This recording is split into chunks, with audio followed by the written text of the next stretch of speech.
My team is Arsenal. Timu yangu mie ni Chelsea. Chelsea ndo timu naona ni amana kabisa. I support Arsenal Football Club because of their brand of football and their philosophy. My team is Manchester United. For many Kenyans, support and watching of English football is not a casual affair anymore. It attracts passion and at times tragically even death. From those who've collapsed when Chelsea lost to those who have committed suicide over Arsenal losing, it is undeniable that a lot of Kenyans are hooked or addicted.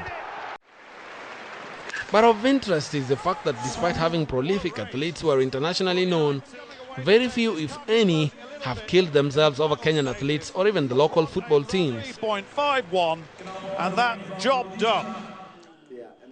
According to Ken Ouko, a sociologist, the English are not only cleverly marketing football, but are also sending a subliminal message. It is cool to be English, and England or Britain is where it all happens, making many in the world aspire to go there. So in that sense, then they are kind of sending out that colonial message that they used in the pre-independence times.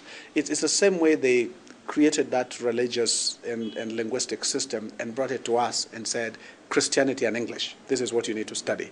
So when you grow up, you're told if you speak good English, it means you're cultured. From very clever and thorough marketing strategies, the love of English football translates into a lot of money for the UK as people buy football merchandise, tickets, and plan and save to go to the UK to watch their favorite teams play. Sport is a very powerful political tool. The sportsmen and women are like political messengers. Anywhere they go, they represent their country very effectively. And once we get to know them, they are the face of that country. The idea of nationalism is for you to understand things about a country, your own country.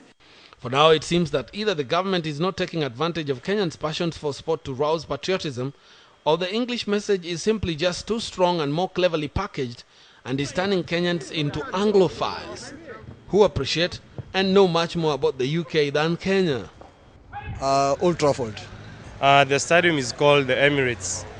The Emirates. Formerly they were at Highbury. You package it in such a way that it becomes part and parcel of the national culture. And so therefore, once we get attached to it, we keep thinking, whenever I get to London, I'll have to go and watch Man U, or I'll have to go and watch Arsenal. But ultimately, sociologist Ken Ouko says those who kill themselves over football have underlying problems. So if you find like a team loses and somebody commits suicide, it's not so much that it's because they are so attached to that team.